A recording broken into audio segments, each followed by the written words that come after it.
actually had a different video planned for today, but for some silly reasons that you'll find out later, that was postponed. I'm currently doing a job for a guy recording some acoustic guitar, so I thought that would be a pretty good time to talk about my acoustic guitar.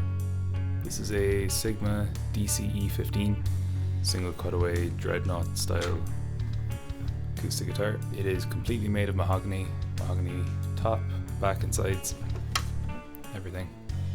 The neck is also mahogany. It's got a rosewood fingerboard and a rosewood bridge.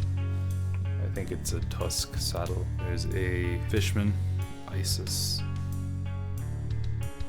Yep, I definitely said that right. Isis Plus preamp. I picked this up a couple of years ago and it's really been the only acoustic guitar that I've wanted or needed ever since. There's a couple of reasons for that. First of all, it's the loudest acoustic guitar I've ever played or heard. Unless you're someone who's got a particularly loud singing voice, this probably isn't great for trying to do singer-songwritery unplugged gigs or something like that. Secondly, this guitar has a lot of mid-range. A lot of acoustic guitars you'll find, even if you start welting away on them, they've got quite a scooped mid-range sound, which works really well if you're doing a singer-songwriter thing, if you're trying to sing over it. There's a lot of room left for the vocals or other instrumentation if there's a piano going or an electric guitar playing or something like that. This has got so much mid-range to it. It's quite bassy as well, but the mid-range is far stronger. With the right set of strings on this guitar, you get a really full spectrum of sound to work with, which is fantastic if you're recording. I've brought this out a couple of times recording in different studios, and the engineers have always commented on how little processing they have to do to it. It just kind of sits into mixes really well, whereas some other guitars we would have brought with us, a bit more processing had to be done to them to get them to sit in underneath vocals or acoustic guitars or whatever else.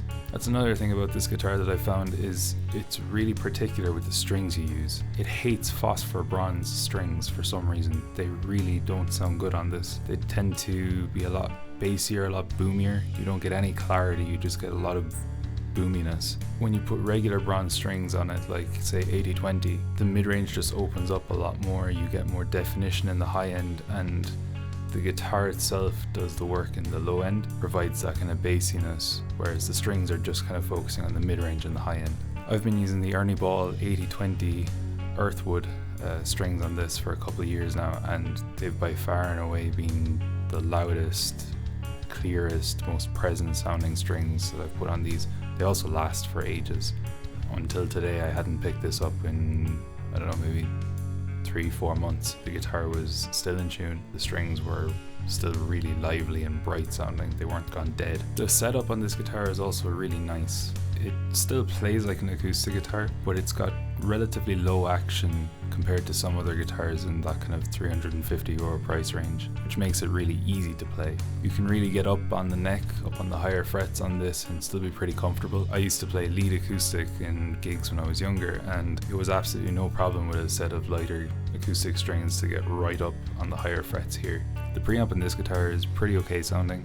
It's not incredible, but it's not bad by any stretch. I use the preamp when I'm recording here at home. I take a DI and I put some acoustic impulses that I've got from 3 Sigma Audio onto it. They just kind of lend for a more traditional, scooped out kind of acoustic sound. They've got a couple of different impulses of different acoustic guitars, like Martin 45 Triple O or something like that, and Gibson Hummingbird. They sound pretty nice to me, and they're kind of a different sound. I'll capture this then with just this microphone. It's an Aston Spirit around the 12th fret. That kind of captures a lot of the presence and mid-range of this guitar, not too much of the boominess. You can then blend that in with some of the DI stuff, which kind of covers the kind of boomier, bassier parts of an acoustic sound. I've done no modifications to this guitar since I bought it, apart from all of the dents and scratches and bumps on this thing that I've put on it over the years. It's completely original. The reason I ended up picking up this guitar was because I didn't have a full-size acoustic guitar.